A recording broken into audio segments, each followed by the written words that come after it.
Welcome to Fearless with Jason Whitlock. I am Jason Whitlock, your host. Uncle Jimmy's right here with me. We have a fantastic show planned for you on this Wednesday, Hump Day. Dr. Boyce Watkins is going to join us.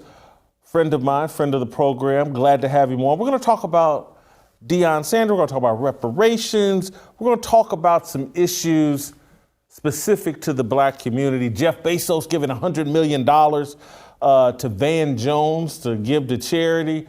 But also because it's Wednesday, we're going to do some Tennessee Harmony where we have a discussion with two ministers, one black, one white, and we have a discussion about how we can promote racial harmony right here in America. Fantastic show planned for you today. Stick around, you want to enjoy the whole thing, but let's start with a fire. Deion Sanders says he was joking Tuesday when he ended an interview abruptly because a newspaper reporter repeatedly called him Deion.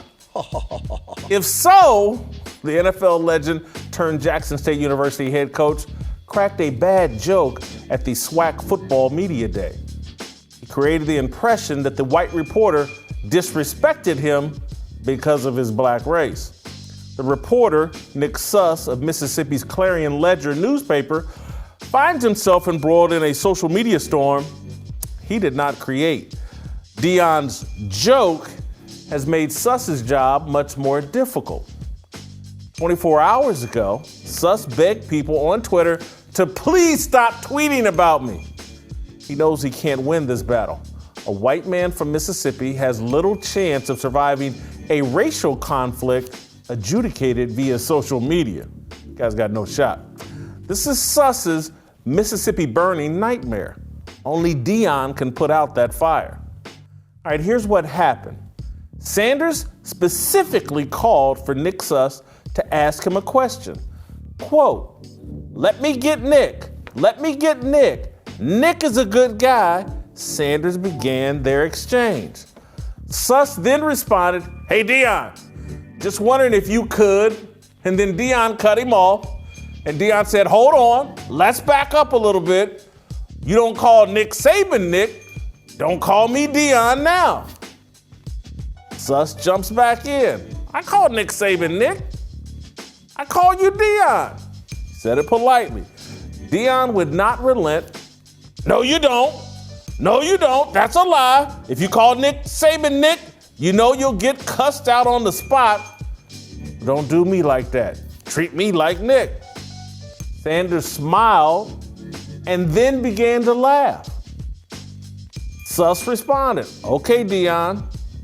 And then Suss, smiled and began to laugh too. Sanders then stood up and walked out of the interview. Reporters immediately tweeted about the incident. The Clarion Ledger wrote a news story covering the exchange. 6 hours later, Sanders released a video showing his interaction with Suss and ending it with a video of Sanders dancing to the mid-2000s rap song, Walk It Out. Walk it out. You don't got to take my word for any of this. Let's watch the whole thing so you know that I'm telling you the truth. They don't believe Nick Suss, you're up. Hey, Deion, I was just wondering if you could... hold on, let's back up a little bit. You don't call Nick Saban Nick. Don't call me Deion now, okay? I call Nick Saban Nick. You don't. No, you don't. No, you don't. That's a lie. If you call Nick Nick, you know you'll get cussed out on the spot. So don't do that to me. Treat me like Nick. Okay, Deion. All right. Just, Now, as Paul Harvey would say, for the rest of the story. On Monday, that's 2 days ago, the Clarion Ledger published a story focusing on the domestic violence legal entanglements of Jackson State's top 2021 recruit, a four-star wide receiver named Quadarius Davis. He's the highest rated recruit in Jackson State football history.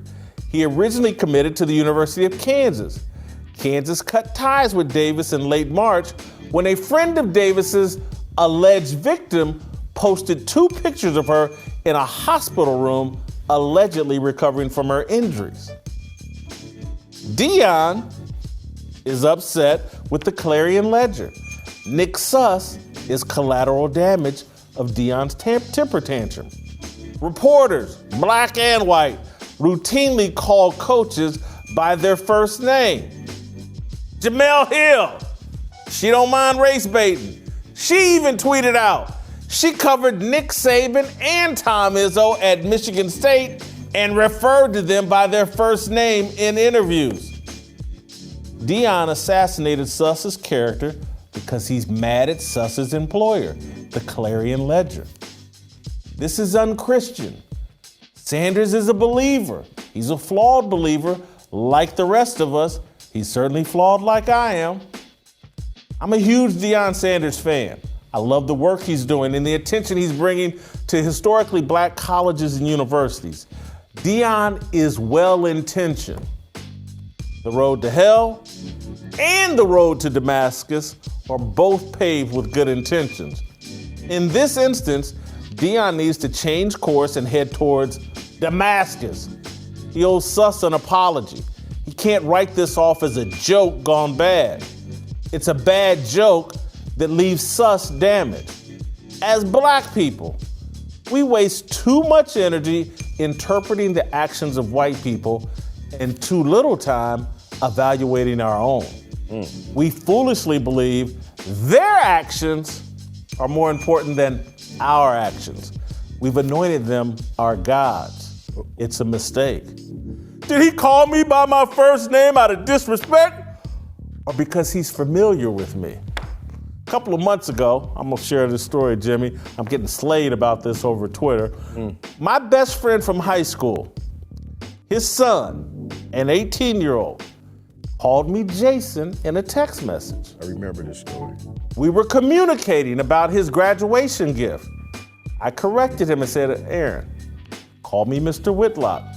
He apologized and explained that he's so used to hearing his dad and mom talk about Jason that was all he could think to call me. Kid is black, his whole family's black. Sometimes people get so familiar with you that it's natural for them to become informal. It happens to public figures. Reporters think they know the coaches they cover. When I worked in Kansas City, we called Marty Schottenheimer Marty and Roy Williams Roy. I haven't lived in Kansas City in a decade. I call Andy Reid Big Red, or I call him Andy. Deion knows all this. He's angry at the newspaper, so he gave in to what's popular on social media. Race bait. He fired an unfair shot at a harmless, well-intentioned reporter. The road to Damascus is just an apology away, Deion. Take it. That's a fire. Jimmy, let's start here. I'm taking heat for telling my boy's son, nah, man, call me Jason. And people are like, why you got to tell that's your best friend's son, he can't call you Jason? I'm like, nah, man, I'm like 40 years older than him. And it's like, my best friend from high school, his name's Willie Clark. Right. I call his daddy Mr. Clark. He's listed in my phone as Mr. Clark. As well he should be. Am I wrong for wanting a kid that I'm giving stock to? It wouldn't have mattered if you was giving him the right of way. It wouldn't matter what you're giving him. If you was giving him nothing, he still owes you the respect. Let's put it like this. What happened when my son hadn't seen you in a couple years and walked up to you? My son's 11 years old and walked up to you and said, hey, what's up? He said, hey, how you doing, Jason? He didn't mean no harm by it, but what did I immediately do? What did I immediately do? You called him out. Hey, man. No, that's not Jason. That's Mr. Whitlock. That's Mr. Jason. Whatever you want to call it, but that's not Jason. And I immediately caught him. So I want to go back to my main point, though. People get familiar with coaches, these public figures. People may run up to you and be, Uncle Jimmy. Uncle Jimmy. And you're like, I ain't your uncle. But again, people get comfortable and they get informal, and we do it to coaches all the time. My main point here is, and I'm telling you, I'm a big Deion fan, supporter, love what he's doing. But I think he got caught up in what we're all getting caught up in, is we interpret every engagement with white people through this racial lens, and are they giving us respect? are they being racist in their treatment of us? And we're just overanalyzing their actions. Yes or no? Yes. We're overanalyzing. Let me ask you this. What if the guy on the last, what if the last thing he would have said was, all right, prime time? What would happen if he said, all right, prime time? You know what Deion would have said? Yeah, that's right. You know who I is. Don't do that. Don't do that. Don't. With Deion, Deion's well-intentioned. I think at the end he thought he was joking or thought it would come off as a joke, but to me he's pissed off at the newspaper. Okay. Big-time recruit coming in, and this dude is actual collateral damage. All right, let's roll out To the doctor. to Dr. Boyce. Yes, sir. I'm a big fan of Dr. Boyce. We don't agree on everything, but I think Dr. Boyce comes from a very honest, good place. Yes, sir. He's one of the most profound thinkers about economic solutions to black equality issues. Definitely. Genuine, well thought out public intellectual. Dr. Boyce, thank you for joining us today. And the first question I want to ask you, you think Deion was joking, or do you think he's overanalyzing this guy's actions? I didn't think he was joking. I felt like Deion was, I felt some seriousness in his tone. I felt like he was really trying to, ask for something from the guy, and the guy didn't deliver, so Deion walked out. I wouldn't have done that because I think that I didn't get a sense that the guy was trying to be disrespectful or malicious in any way. But what's really interesting here is you see some misalignment really on both sides. On one hand, if somebody asked me to call them Mr. Whatever, I'm going to do it just out of respect because that's what you asked me to do. I'm not going to, if you say, don't call me Jason, call me Mr. Whitlock, I'll be like, okay, fine. Obviously he's sensitive, so I don't care. And if I insist on calling you Jason, I know that I'm picking a fight with you, right? And I don't know where that's going to go. Now, I think with Deion, he's got to also think about what battle he picked here, right? So it feels like to me that now he's picked a battle that was unnecessary. I do agree with you that black people, we spend way too much time worrying about what white people think about us. If we would simply think highly of ourselves, then we wouldn't care if white people thought highly of us or not. And so with Deion, I have to admit, that I smelled a little bit of ego in there, and I feel like ego will get you burned every time. But do you have?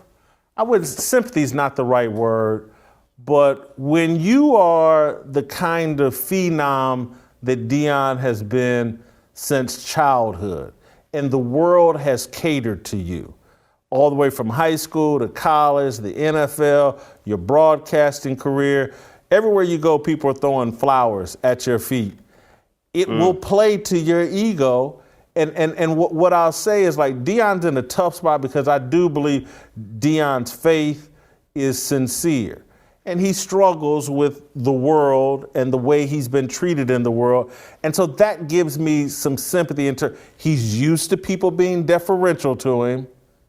And then when they're not, when the newspaper challenges him in a recruit on Monday, he doesn't have the discipline yet, the coaching experience yet to handle that properly.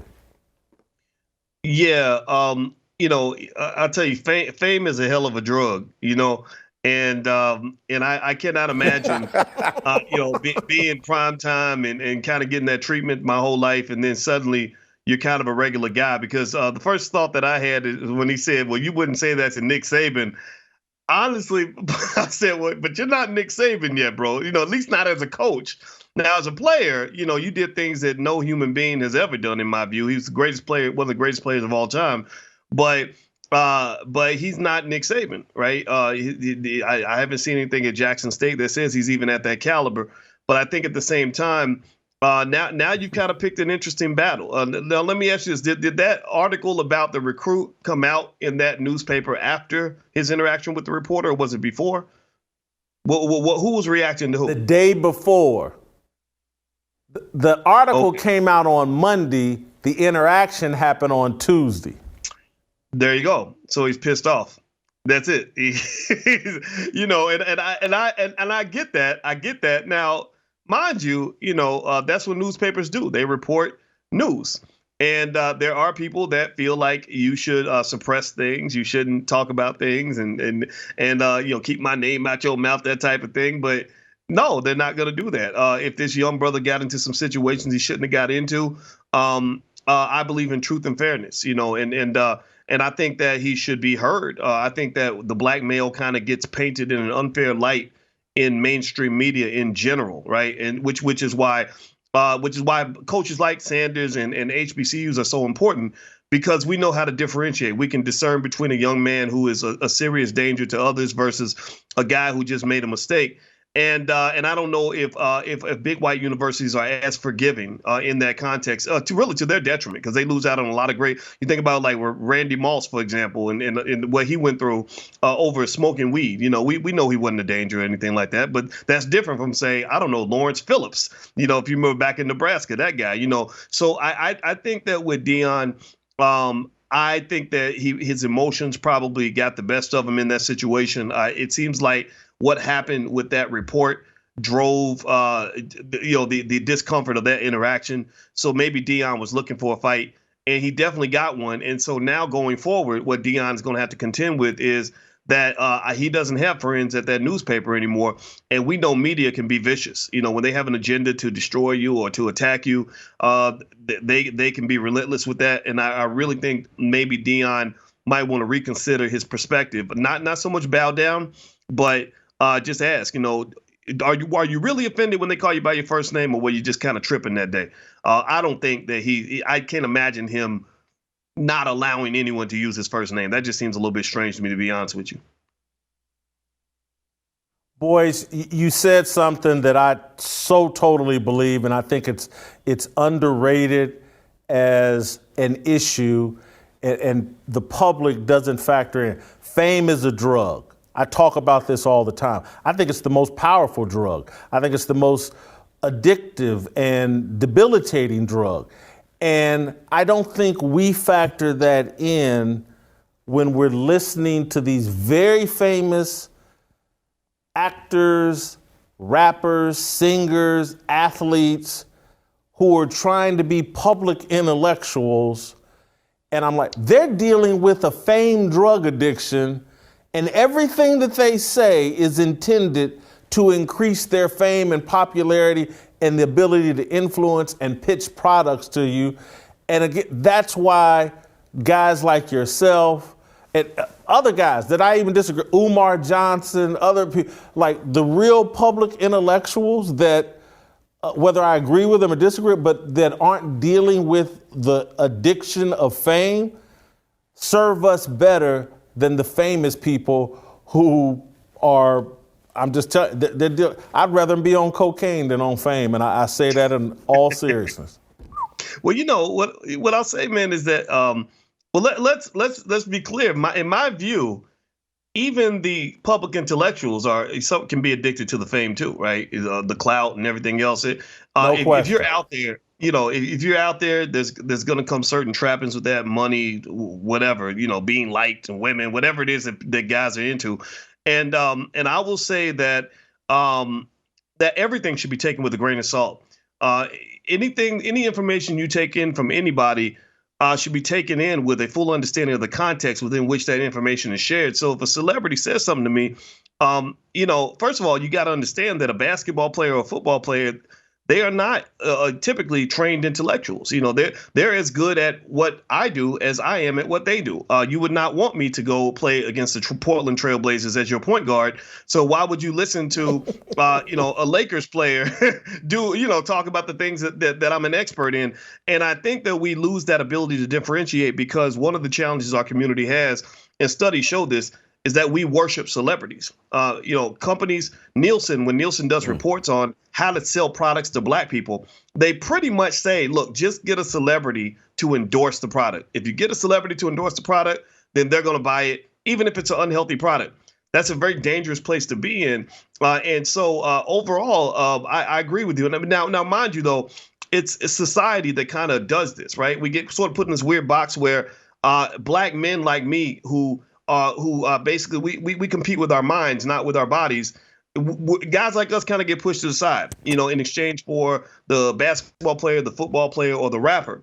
So when something significant happens in the black community, they're not turning to the people who understand what's going on. They're not turning to all the black lawyers and doctors and political scientists and analysts and sociologists that are out here. They're going to go to Lil Wayne or somebody, right? And ask him, well, so what do you think about reparations? But he don't know nothing about no reparations. He don't know nothing.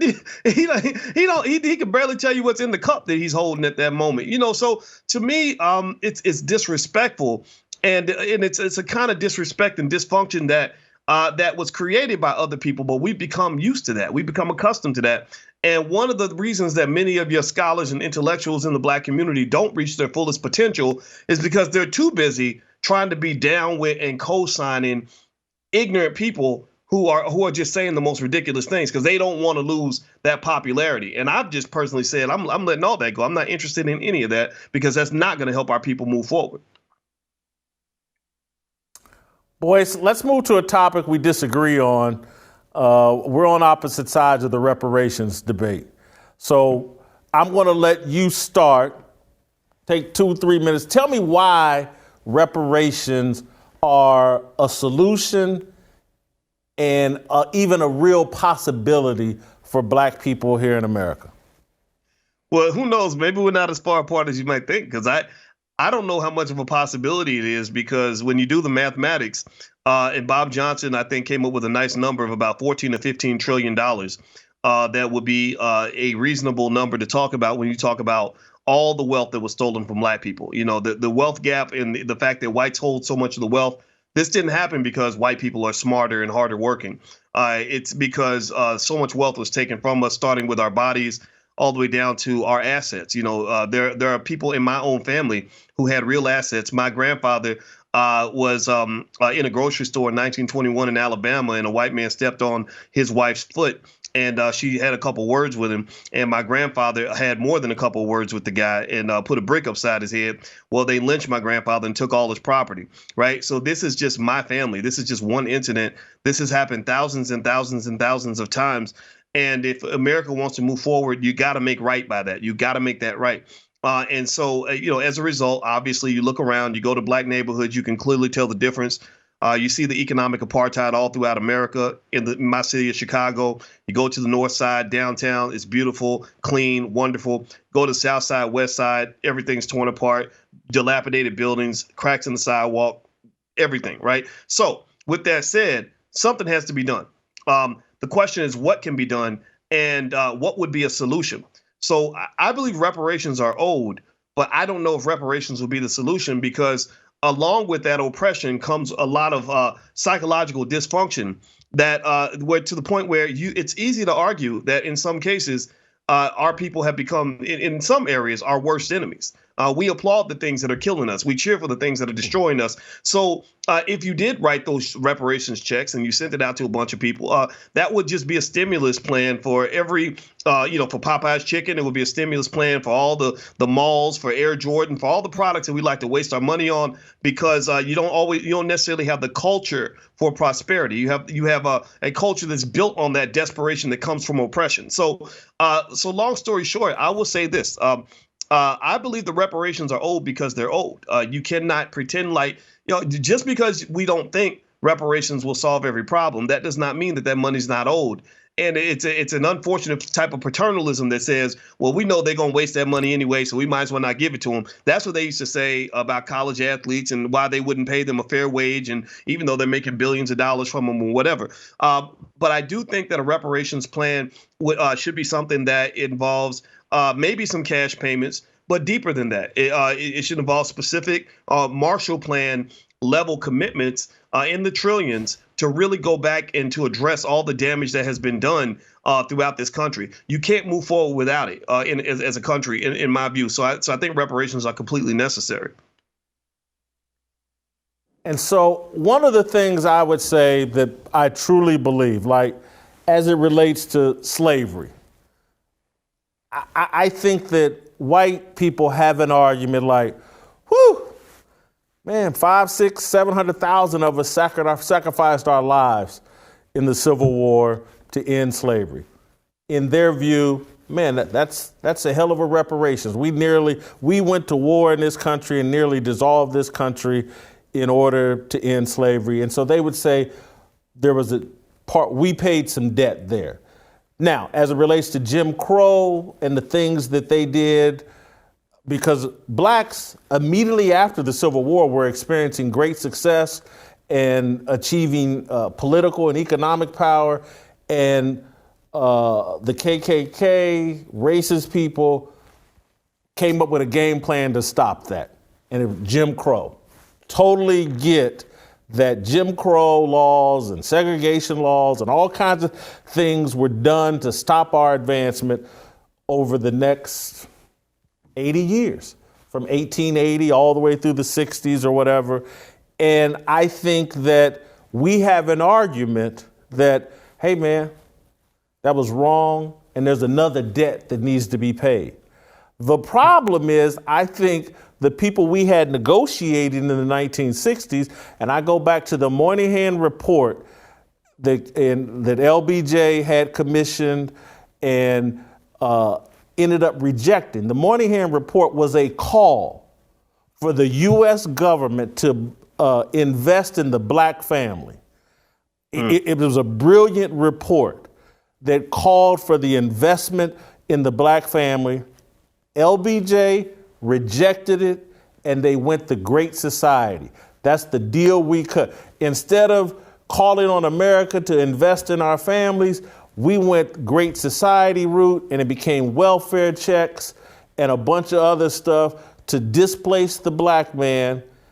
We cut a bad deal. And and so what they basically, here's your reparations, welfare, the Great Society, Head Start programs, and all this other stuff, affirmative action. We're going to let you into colleges that you ain't even qualified for. We're going to blah, blah, blah, blah, blah. We're going to do all these. And here's the big prize, the biggest prize that they offered. And black people just like caught the Holy Ghost and was like, oh my God. Integration. They're going to let us integrate. Oh, my God. Yes, Lord Jesus. Thank you, Jesus. And we took that deal. Come on. We took that deal. And now we're sitting here in 2020, and I'm just like, hey, I don't know if we get to renegotiate. And now the deal we cut has us in such moral decay that if I were actually calling for reparations, it would all revolve around mental health and trying to rehabilitate our mind from the Willie Lynch letters that we are living out today. We have been taught to hate ourselves. And I do think that was done to us. We need some sort of mental rehabilitation that allows us to see us the way God sees us, and owners of our own agency capable of taking care of ourselves, not always looking for Jeff Bezos or somebody to give us $100 million for some charity. So that would be my rebuttal to reparations. You know what? That's your thoughts. I'll tell you, I don't think, what you said was, to me, that didn't even feel like a rebuttal. That sounded like a sharing of ideas, man. Because what you said is exactly right.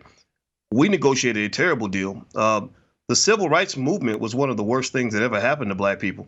The civil rights leaders sold out the black community, and black people are starting to figure that out. There are very few people from that movement that I've ever looked at as heroes. I just don't talk about it much publicly because you offend so many people because they've been brainwashed by the public school system to believe that these individuals made progress for the community. But when you look at the data, when you look at the real data, show me data that shows me that the black quality of life has improved since 1968. Show me where our children are being better educated. About 100,000 kids every year graduate from high school and can't even read at grade level. Show me where our wealth has improved as a result of that movement. Show me where our families are better off since 1968. Our families are far worse off. And so at the end of the day, when I do a deep dive in my own mind of what happened during the civil rights movement, I saw a movement driven by Marxism, communism, far left ideologies, to the point that black people somehow mistakenly believe that being black means that you are a Democrat or a leftist or a Marxist. When it's no coincidence that Black Lives Matter is run by trained Marxists. This is all. So this was none of these movements. Most of these movements are not black movements. These are movements by people that are fighting a different fight, a lot like the Vietnam War. If you look at how the Vietnam War took the country, Vietnam chopped it in half, and half was communist, half was capitalist. And you had brother fighting against brother, cousins fighting against cousins, and ultimately the entire country gets destroyed because of it. That's pretty much what we have done, the mistake we have made as black people. I argue that black people don't have to pick a side. I believe that black people have to recenter back on the family. You cannot have a strong community if you do not have families.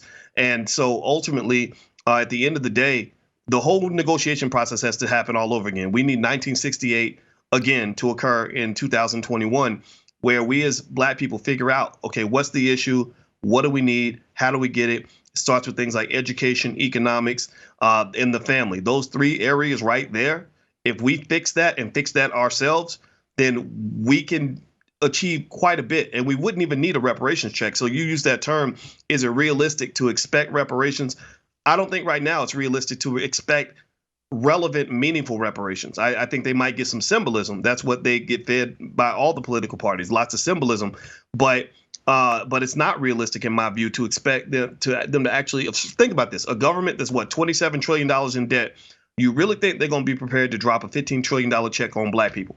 The answer is no. So I believe that if we figure out what the solution actually is and implement that in a really assertive way, we don't need that reparations check. We can pay reparations to ourselves. Boys, I need you to do me a favor. I need you to give me like 90 seconds to take care of some business.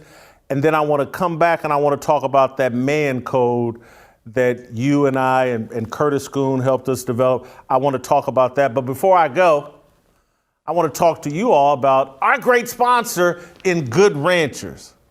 Now, as you can tell, your boy likes to eat, and I like to eat good. And Good Ranchers helps me do that. Since they've joined our program here at Fearless, Good Ranchers has sent over some of the most amazing meat that I've eaten, that Uncle Jimmy and his family have eaten and enjoyed. They have amazing steaks and chicken options for you to choose from, as well as pork and seafood.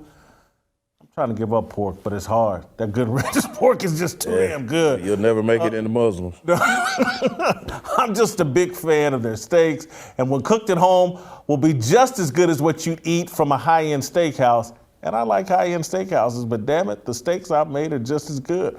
All of their food options can be ordered online and safely delivered right to your door. You can place a one-time order, or better yet, subscribe. Check out the Family Feast Bundle, which is filled with plenty of steak and chicken for the whole family. If you subscribe, you will get $20 off and free express shipping. Get with Good Ranchers today and support American farmers. Go to goodranchers.com/fearless to get $20 off and free express shipping. That's goodranchers.com/fearless. Delicious. Welcome back to Fearless with Jason Whitlock. We're joined once again by Dr. Boyce Watkins. You can get a lot of Dr. Boyce Watkins content, I believe, at boycewatkins.com. I suggest you follow him on Twitter. A brilliant public intellectual. We don't agree on everything, but I think one thing we do agree on, as we bring Dr. Boyce back in, is that I think black men need a code of conduct. And this is a conversation Boyce and I have been having over the past couple of months, and we came up with a suggested code of conduct and talked about being on code as black men, because I think black women kind of have a code of conduct where they support each other. And I just think, Boyce, why do you think we as black men need a code of conduct that we agree on and try to support? Black men need a code of conduct because I believe that we are the guardians of the community. I had a good long conversation today with a friend of mine who's also a father who has daughters, a daughter like I have daughters, and we were talking about the way we engage our daughters in such a way where we don't just provide protection to them, but the emotional security and validation that they're going to need so that they can fend off men who are predatory in nature. Because there's a lot of trauma that circulates in the community when it started. Really, I think some of it came from maybe the blaxploitation era of portraying the black man as a pimp and a hustler and a liar and a thief and a terrible person and an abuser to women. And so as black men, I learned a lot of my black male instructions from my father, who taught me a lot about what manhood looks like in terms of courage, in terms of accountability, really being extra solid for the people that depend on you, and just understanding what your responsibilities are that occur under your watch. And as a result of lots of terrible things that have happened in the community, like the crack era and things like that, the missing father has created a lot of males who've never learned how to be men. Many of them are 40-year-old juveniles who never got that instruction book. So as a result, unfortunately, they become almost a social version of the coronavirus, where they are spreading trauma and dysfunction all throughout the community. So examples might be if you have a guy who has lots of children and doesn't take care of them because he thinks it's okay as a man to spend his life engaged in pleasure-seeking behavior. Those individuals do more damage to the black community than the KKK ever could. If you talk about men who don't come through, particularly for children or in the protection of women, those individuals create sort of this awkwardness where you start having women that have to take on the role of the man and sort of do things that historically, traditionally, a man might do. And so as a result of that, in my view, I think black men who have not fallen into that trap, fallen into that false culture, those individuals really have to stick together. And when I talk about being on code, I don't believe every black man's going to want to get on that code, because codes of conduct require discipline. Not everybody wants to be disciplined. Just like when you said women have a code of conduct, well, some women do, some women don't. Some women think anything goes. And I think that for black folks, one of the things we have to understand is when you talk about things like liberalism, the reason liberalism, unfortunately, is very dangerous for black people is because liberalism kind of says anything goes. You do what feels good, what tastes good. You take, whether it's drugs or sex or whatever life you want to live, you do. If you're not happy in your marriage, just get a divorce, because then you can be happy and, have all the sex you want and, whatever. If you want to get fat, just eat a bunch of food and get obese and die of a heart attack, and no one's going to say anything to you. And that sort of freedom of expression is fine. I don't have any problem with it, but it doesn't work if you don't have a baseline code of conduct and ethics and behavior that will let you know when to draw the line, right? Like if I'm free to eat whatever I want, I have to internally know when I need to stop eating or what I should not eat. Or if I'm free to have, for example, I'm, as a person who's in the public eye, I've had opportunities to sleep with women if I wanted to. And if I don't know when to draw the line, then I'm going to end up putting myself in really bad situations. So I think black folks don't need more liberal thinking. I think that we need a little more conservative thinking, because on that conservative side, that's when you get into more Malcolm X nationalistic thinking of that involves structure, that involves standards, that involves responsibility. Because going back to the point earlier you were making, we got to rebuild our families. If we don't do that, then we will always fail. Everything that hates us, everything that wants to destroy us, can easily pick us off one by one. It's hard to take out a family, but it's easy to take out an individual. And so just literally for the sake of our own survival, we need codes of conduct so we can build those structured groups and families and communities that can withstand all the things that are stacked against us. So that's why I think a man code is so important. Boys, you hit it out of the park, and you talked about some things that I actually talked about earlier today with Glenn Beck about this do what thou wilt attitude that we've adopted here in America and that the left is promoting. Dr. Boyd, I attack it and talk about this issue from a spiritual perspective. This do what thou wilt, it's satanic. It is from Aleister Crowley. It is satanic. The whole Nike, just do it. All this whole freedom, whatever you feel, just go for it. And the exact point that you made, I made this morning, talking about myself, because we were talking about Caitlyn Jenner, Bruce Jenner, and he feels like a woman, and so he feels like it, so he goes for it. And I'm like, hey man, I relate. I feel like eating fast food 6 times a day. But the Bible has explained to me, gluttony will kill you. There are ramifications for just doing whatever you feel. And the Bible is trying to explain to you, like, you can't just do what you want, do what you feel. There are consequences to that. And so Bruce Jenner has his struggles. He feels like a woman. I got my struggle. I feel like a Big Mac and a double cheeseburger most of the time. I have to show some discipline and say, hey man, that's not good for me. I can't do that. It's unsound. It will shorten my life. It will make my life more complicated. And again, I feel like a woman, so let me get surgery and let me do this and let me do. And now we've set it off in a society where 6-year-old kids are making decisions about what gender they are. And they can't even say what time they're going to go to bed, what they're going to eat for dinner. Nothing. But they can decide, you know what? I don't like this thing between my legs. Let's change it. Are you kidding me? And so Dwayne Wade's son can do it.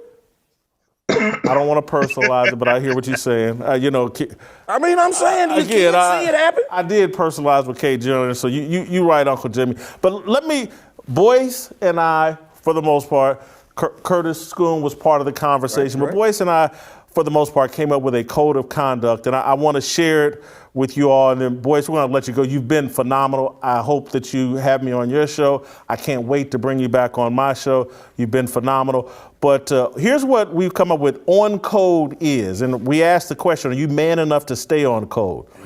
On code is public behavior and appearance that enhance the image of black men and promote a culture of self-reliance, self-responsibility, and self-respect.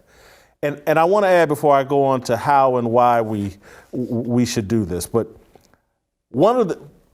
I believe, and I've argued, and I've been trying to explain to people, the black man is America's moral conscience.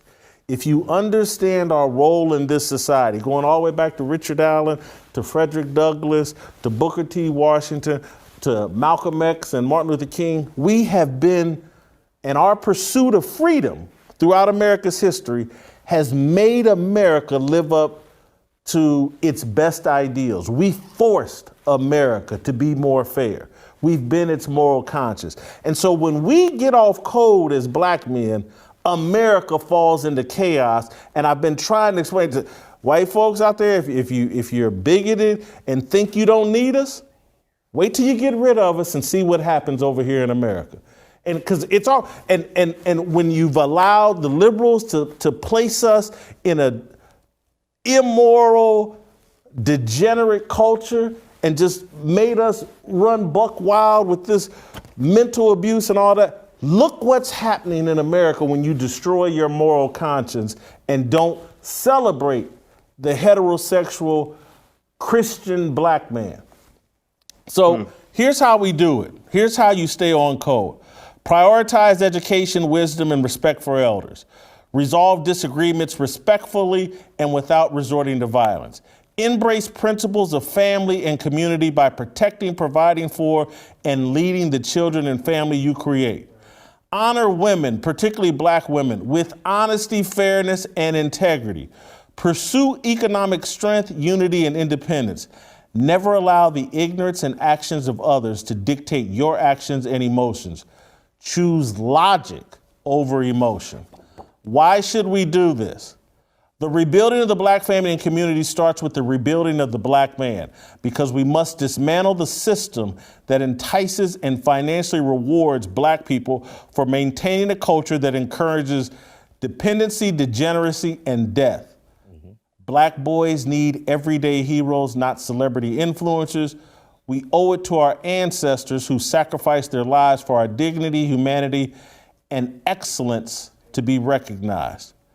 America lacks a moral compass when black men are not on code. We're going to get people on code. Dr. Boyce, thank you so much. We're going to get to some harmony here in a second, Jim. Thank you, sir. We got Pastor Bobby Harrington and Pastor Damien Charlie joining us.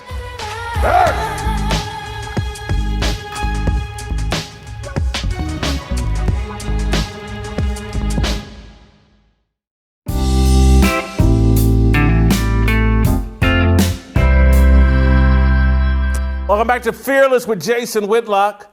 I am Jason Whitlock. It's now time to get to some harmony, my favorite time of the week. Pastor Bobby Harrington from right here in Nashville joining us. One of his associate pastors, Pastor Damien Charlie, also joining us from right here in Nashville. They both work at Harpeth Christian Church, although Damien's going to be leaving Nashville soon and going down to Jacksonville to be an associate pastor.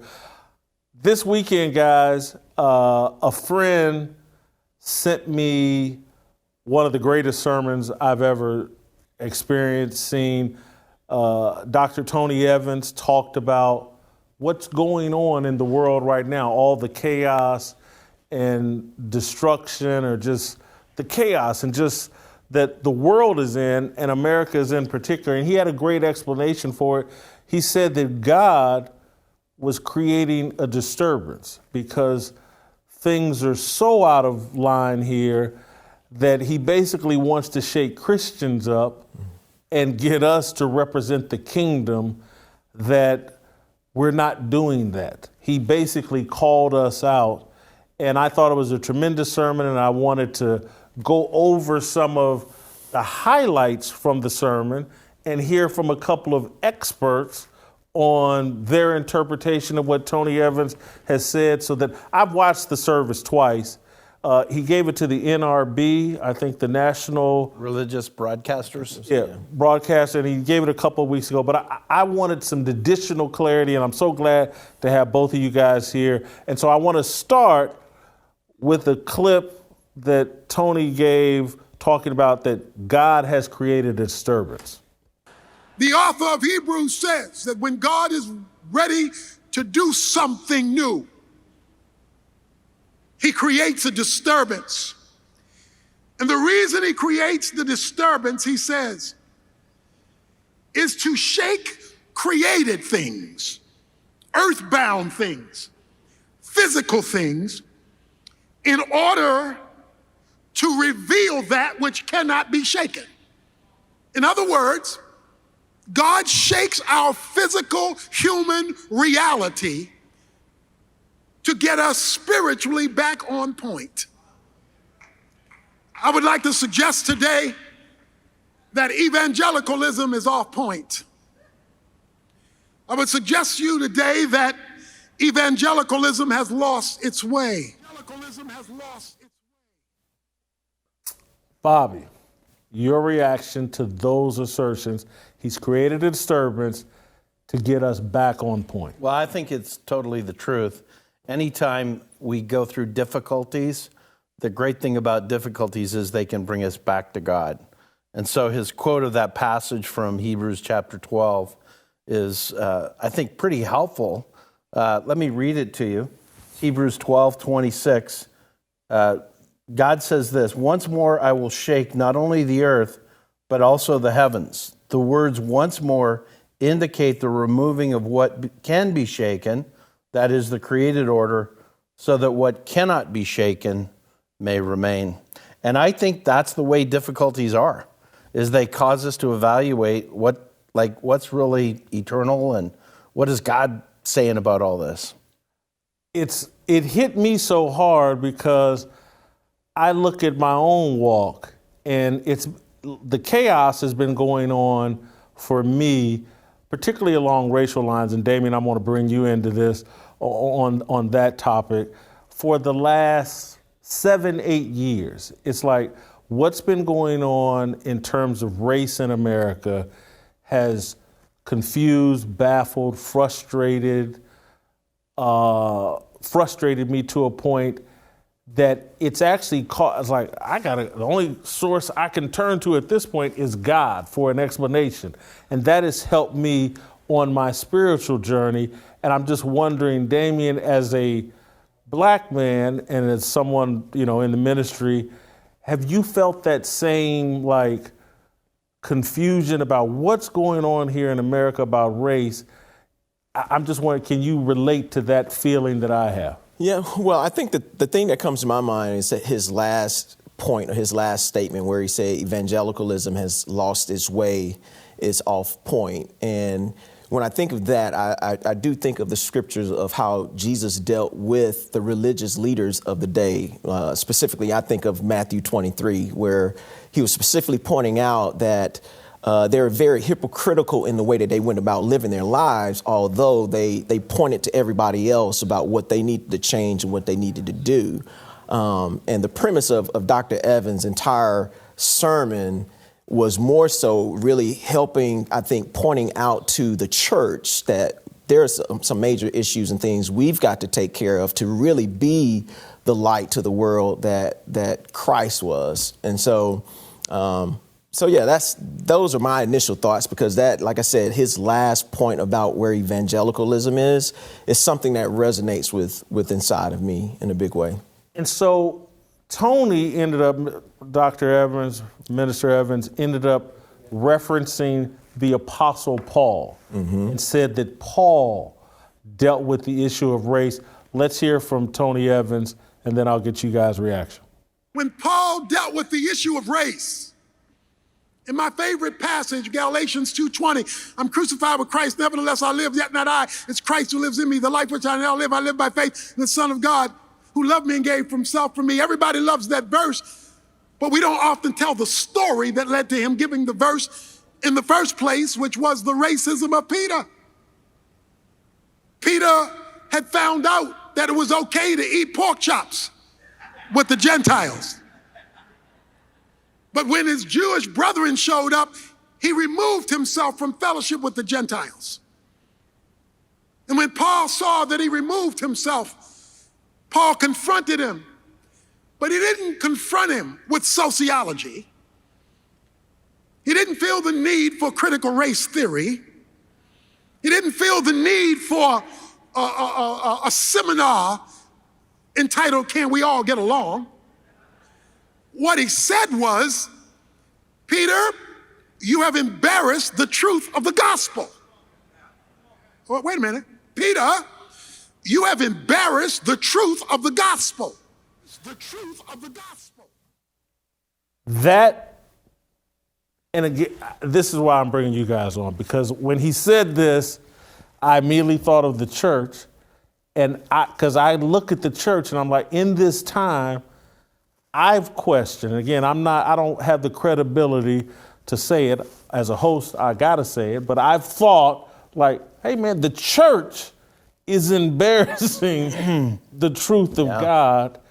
And I'm just, when Tony Evans said that as a minister, is he right? How did it make you feel? Is he convicting you?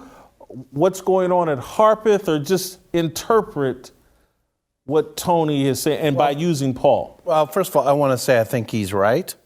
And what I mean by that is that we have a heritage, if you look back in this country, where race has always been a dividing thing in the church, that the church has not been able to say to the world, hey, come and be like us, because in some ways, the church has been one of the worst perpetrators.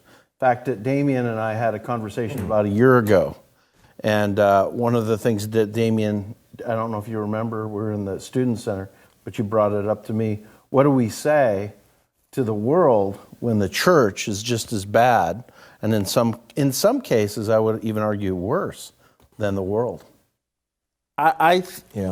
One of the things he talked about, I don't think we had the highlight, he talked about the Southern Baptist Convention, and there's been a split. It sounds like that maybe I'm not educated. There's a National Baptist Convention now, separate from the Southern Baptist Convention. Well, let me just a lot of people don't know this, but most Protestant denominations divided either before the Civil War or in the aftermath of the Civil War. And so the Southern Baptist denomination was created as Southerners who were rejecting the Northerners in terms of their denomination. It's true in most Protestant groups that happened. Damien, is race the major dividing issue among churches, among Christians? Oh, yeah. I mean, I think we know Dr. King said it famously that Sunday is the most segregated day of the week in America. And although the spiritual principles that we follow out of the scriptures, because I think about how Paul goes on to say in Galatians 3, where he says there's neither Jew nor Gentile, neither slave nor free, nor is there male or female, for you're all one in Christ. That is a spiritual truth that we hold to dearly. And at the same time, we all have the physical realities of experiencing what it means to be Black in America or Asian or a different nationality and all that. And so for me, it's like, how can the church solve these problems? Because there's the kingdom that we're striving to bring down here on earth. In the Lord's Prayer, your kingdom come, your will be done on earth as it is in heaven. We know that out of the scriptures, it talks about heaven being filled with many tongues, many different nationalities. But the realities of living in this physical world is that, sin and selfishness divides. And so I think within the church, we're having to really wrestle out and figure that component out. And it just got to be honest, the church hadn't done a great job at that, just bottom line. And so my interpretation of what you all are just talking about and what I heard from too many of us are trying to live in both worlds equally. And we want to live in the secular world and do secular things. Jason Whitlock wanted to be a Christian and hang at strip clubs. It took me time to figure out, no, I can't be a Christian and hang in the strip club. If I want to represent the kingdom, I got to try to live in the kingdom 7 days a week, or I'm misrepresenting the kingdom, and that's why we have so much chaos. One of the things we talk about is the difference between being a cultural Christian and a biblical disciple. And the two are very different. Go explain. Well, a cultural Christian is somebody who, he likes church, he likes Jesus, he'll attend church, but he doesn't want so much religion that it's going to actually have to change his life, because it's cultural more than it is being a devout disciple of Jesus who's really following what Scripture says on all these things. And we just have to confess. I mean, it's been a problem going back to New Testament times. There is a real natural tendency, especially when something gets popular, that all of a sudden it gets the agenda gets hijacked by people whose motives aren't 100% pure. And then to be really candid, a lot of times we are all influenced by our culture as well. And it's really easy to talk about that's somebody out there, whereas it could be somebody right in here. All right, the next thing, this is where I really needed you all's help. He talked about the gospel, that it's narrow in content and broad in scope. And I need that explained to me, but let's listen to Tony Evans first. Far too many evangelicals have not understood that the gospel has a narrow content, but it has a broad scope. And race is a gospel issue. The unity of the church is a gospel issue. And it's a gospel issue saints need to know about. And we cannot dismiss it by calling on the content of the gospel that gets us to heaven while we skip of the scope of the gospel, which ought to change how we relate to one another on earth. So to help the church out, God has shaken up the culture and says, since the church can't get it together, since the church is using illegitimate diagnostic methodologies for determining our relationship, our fellowship, and our unity, then I'm going to so mess it up in the culture that you can no longer skip discussing the issue. And while we are debating about critical race theory and non-critical race theory, those of us who are biblical centric ought to understand there should be a kingdom race theology. There ought to be a theology that trumps all of that. So I watched this the first time I saw it. I rewound and watched it 3 or 4 times. Clarify me, help me, narrow content, broad scope. What does he exactly mean by that? Yeah. In the New Testament, the gospel is focused on the person of Jesus and his death, burial, resurrection, and exaltation. So he's literally the King of Kings right now. All right? That's narrow. What that means, though, is because he's the King of Kings, is that he gets to be our king in every area of life. And whatever he says, we do. Wherever he leads, we go. Because he's our king, and that's broad. Your reaction, Dave? You know, my thoughts are, I think of 1 Timothy 4, where Paul was talking to Timothy, and he actually says in verse 16, be diligent in these matters, give yourself wholly, meaning entirely to them, so that everyone may see your progress. Watch your life and doctrine closely, persevere in them, because if you do, you will save both yourself and your hearers.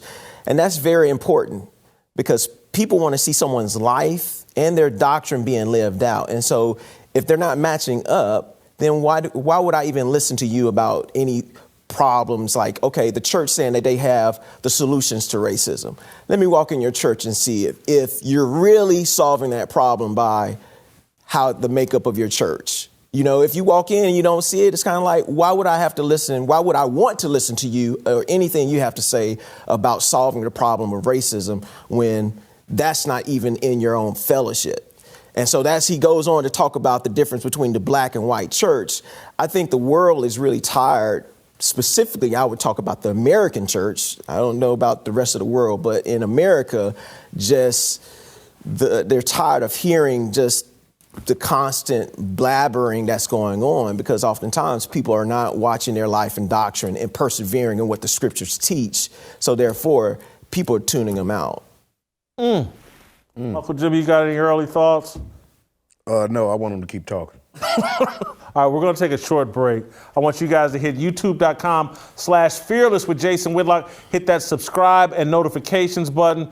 When we come back, we're going to talk about idolatry. It's one of my favorite topics. It gets me in a lot of trouble. I have a question on that one. Yeah, all right, good. Because this is one of my favorite topics, and I thought Tony Evans knocked it out of the park. Back with more after this.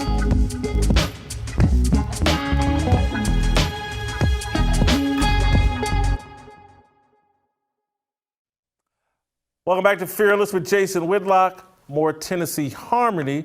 Let's keep it rolling. Tony Evans, we've been talking about his sermon that he delivered a couple weeks ago about God shaking things up. One of my favorite points, or the favorite point of the sermon to me, was when he started talking about idolatry. And well, let's hear from Tony, and then I'll tell you my definition of idolatry, and I'll see if these ministers agree with me or can correct me here. Here's Tony Evans. Whenever God created a shaking in Scripture, it would always be to attack idolatry.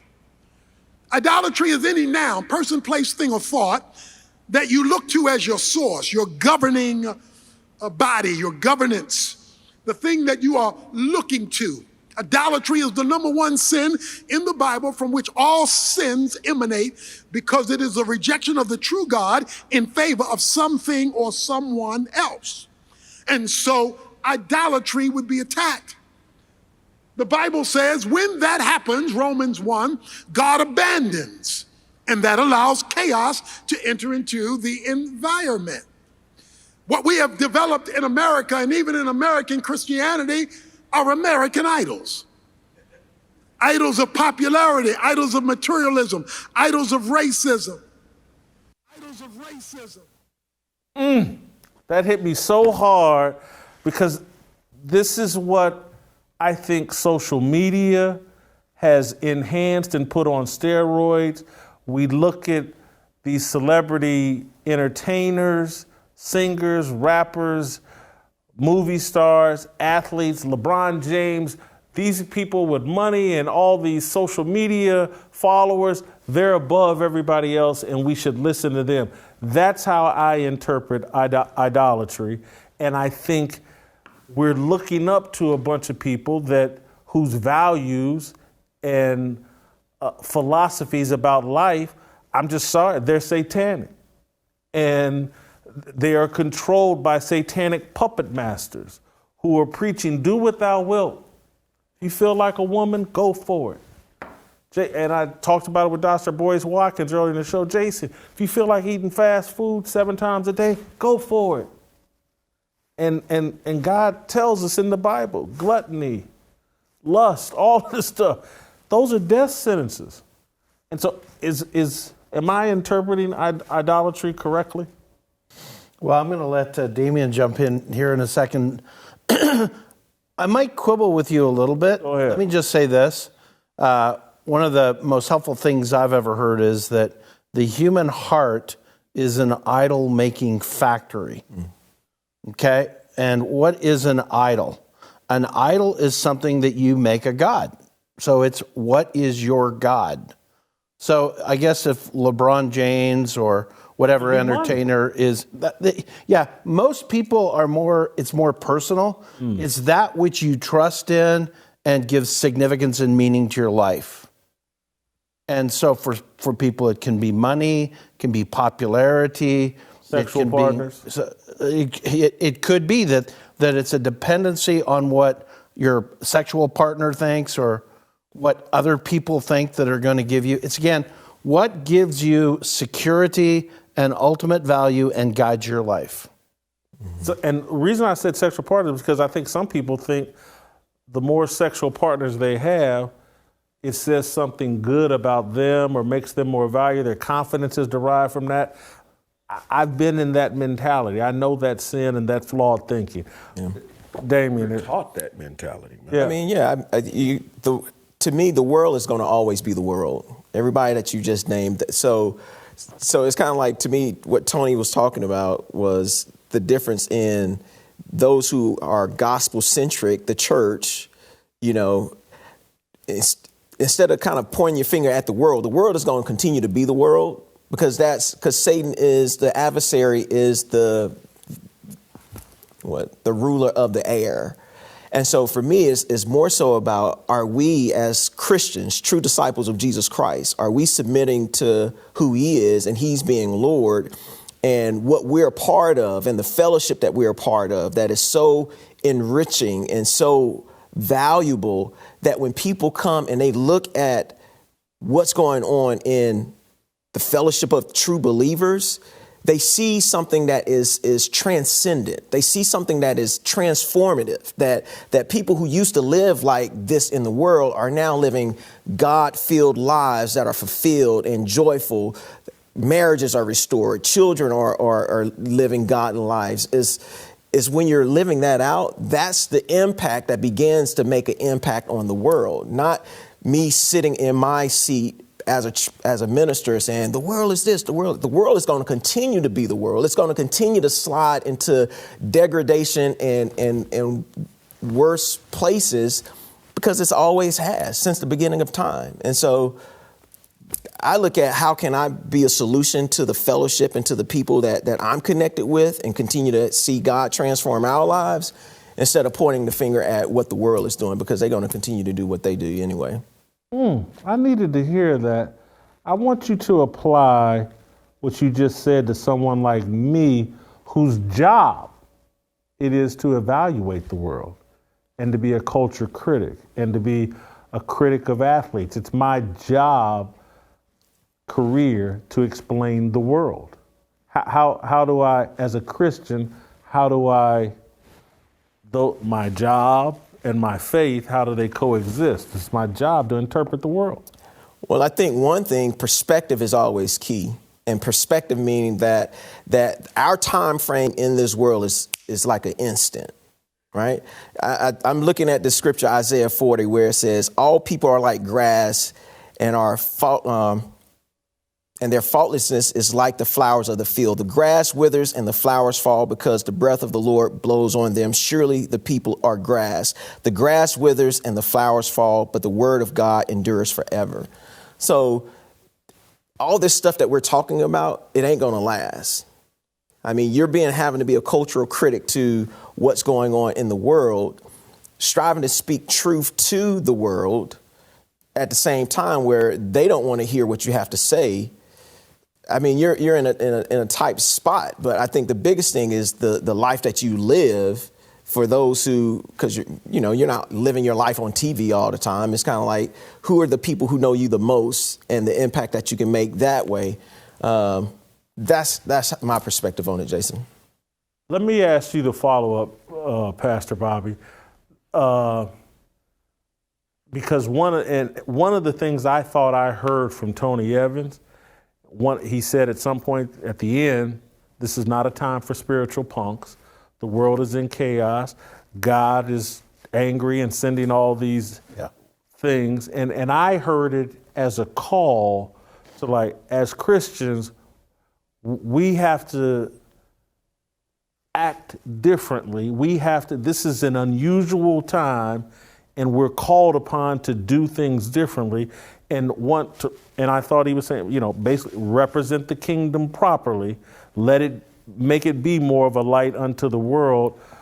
But I guess I came away from it, and Damien, you've shaken me up with your perspective, is like, even in my job, I have to be more aggressive about trying to explain to people, and mostly I'm trying to talk to Christians or people that are interested in solutions for America.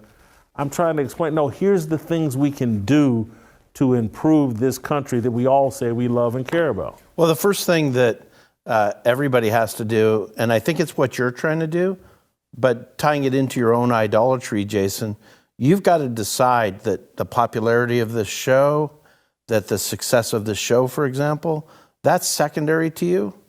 And I believe it is. I'm seeing that in our conversations.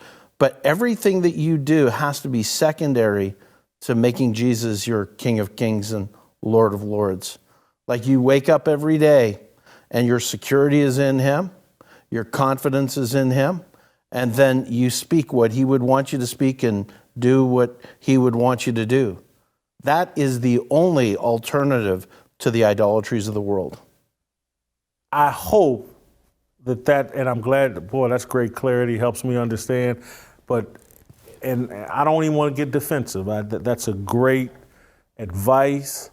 I wouldn't even call it criticism, but every time I say the word Jesus on this show, I'm basically running off potential viewers. Yeah. And there's a reason why you can't say Jesus on ESPN, Fox Sports, or most of these networks. I know when you and I first talked about the show, I was very surprised that you wanted to do it. I'm so proud of you that you want to do it and that you're being vulnerable yourself about your own weaknesses, because we're all like that. Yeah. Like, we're talking about Jesus being the King of Kings, okay? But that's a daily work for all of us to really honor him as our King.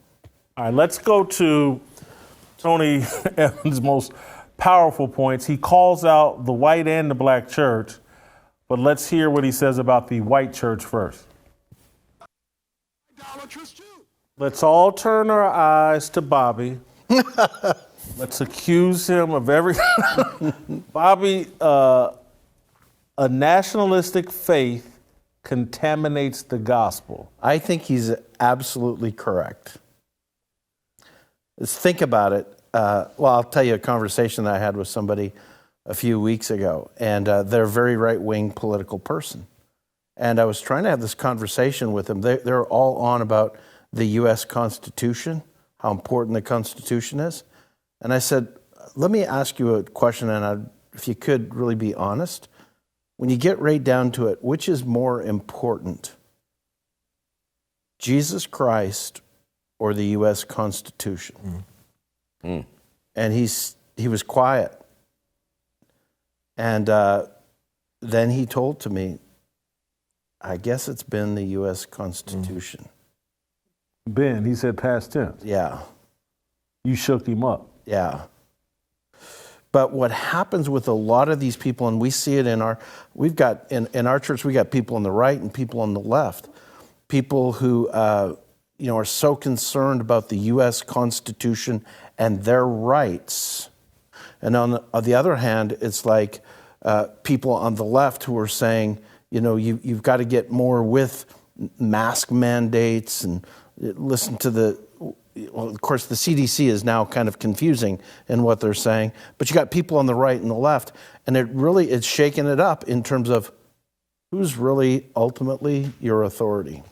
So, Bobby, the only thing I would say is I think that perhaps your friend thinks that without the U.S. Constitution, would he be allowed to have his faith? That's exactly what they think.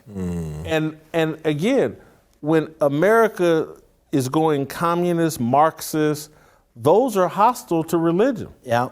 And so I can see why people get it intertwined, like, I got to protect the Constitution or I'm not going to be able to practice the religion I believe. But Tony Evans is right, because what happens is you cannot have any idol ahead of King Jesus. You just can't.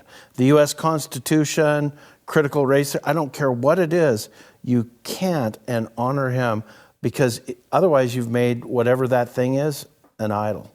An idol is anything you put before God. Got you. All right, Damon, I'm going to come to you smoking hot here. We're going to listen to Tony Evans call out the black church, and we'll turn our attentions to Damien, but let's listen to Tony first.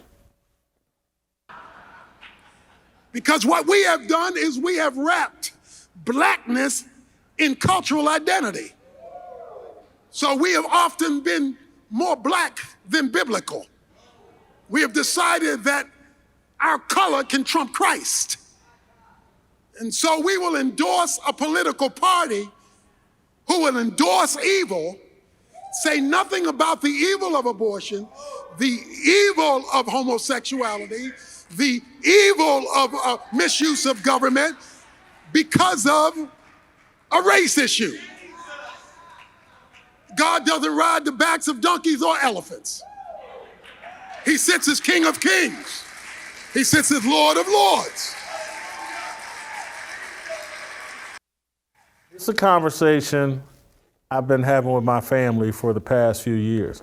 Is not so much about race as much as like, wow, Obama and the Democratic Party are above Jesus.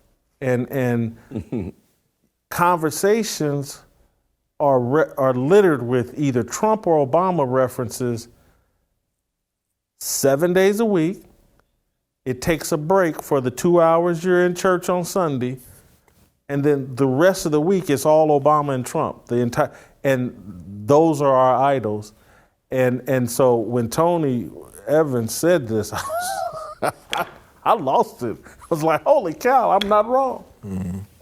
Anyway, Damien, help me out here. Right, or is his criticism on target? I mean, his criticism is totally on target on both, if you want to say both sides. It's kind of like it's a reflection of what we would say the American church is, the white church or the black church. It's all considered the church. I do appreciate him bringing in the historical references of what went on with Jim Crowism and, kind of like the fleecing of sending black youth to prison, just all those type of nuances that have gone on in our country, because those are realities. It's not made up, and at the same time, it's kind of like I go back to we as the church, white and black, we're saying that we have the solutions for these problems that we're trying to present to the world, and until people are able to see it being lived out in real time, I think, it's kind of like we're going to continue to talk about this year in and year out. Bottom line, it's never going to change. Only thing I would say, Damien, is that I believe, and I could be wrong, but I believe Christians are responsible for winning the Civil War. So Christians address slavery.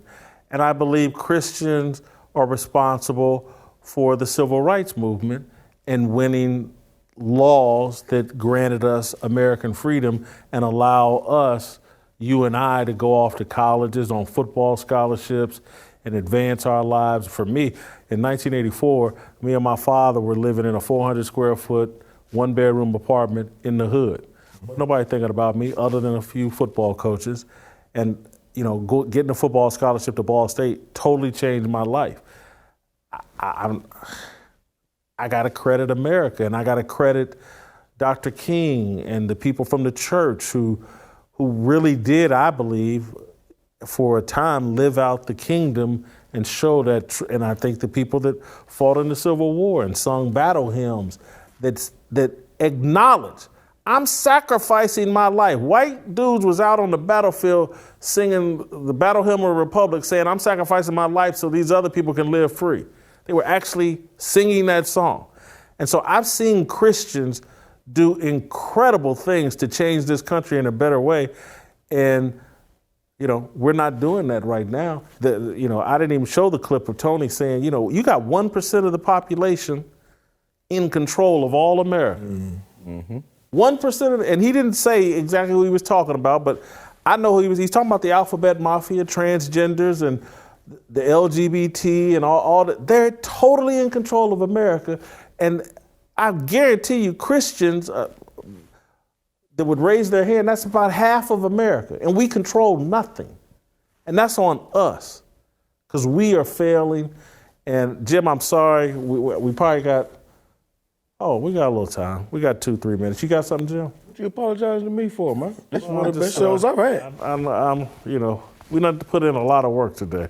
You got anything, Jim? I would just say this about this whole, we're talking about what's going on with God. I think if I could use a football analogy, I think we could say that God is calling an audible. God done had to call an audible.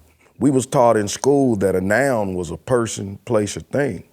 But listening to Tony Evans, he also said it's a person, place, thing, or a thought. And you throw that thought in there, man, that you know, because thought is, we think people don't know our thoughts. You know, you were talking about false idols and you were naming off, but you know, one thing you didn't say, sometimes we put our families as them false idols. Sometimes we put ourselves as them false idols. So, you know, and also he said that we've wrapped our faith in our flag. Yeah, you can't wrap your faith up in that flag. You know. That's just what I took from all of this today. I'm sorry, man. Yeah. Excellent job, gentlemen. We got about 30 more seconds if somebody had something they just had to get off their chest. I was just about to say, not wrapping our faith in that flag. I think of it, we enjoy the freedoms that we have in our country. And the scripture says that the gates of Hades would never overcome God's kingdom. God's kingdom is worldwide. And so whether it's in the comforts of the freedoms that we have or existing in, you know, communist China, nobody wants that. God's kingdom will always prevail in the very end, no matter what's coming down the pipe. I'm not as confident, and I say that just because if we fail to do our jobs as Christians, I'm concerned. We got to go. I'm sorry, Bobby. But God always prevails. He does. Bottom line. He might be alone, though. It might just be him and the rest of them. I'm with Jason on this in the sense that even Jesus himself raises the question, when he returns, will there be people with faith on earth? All right, thank you. That's it, and that's all. We'll see you tomorrow.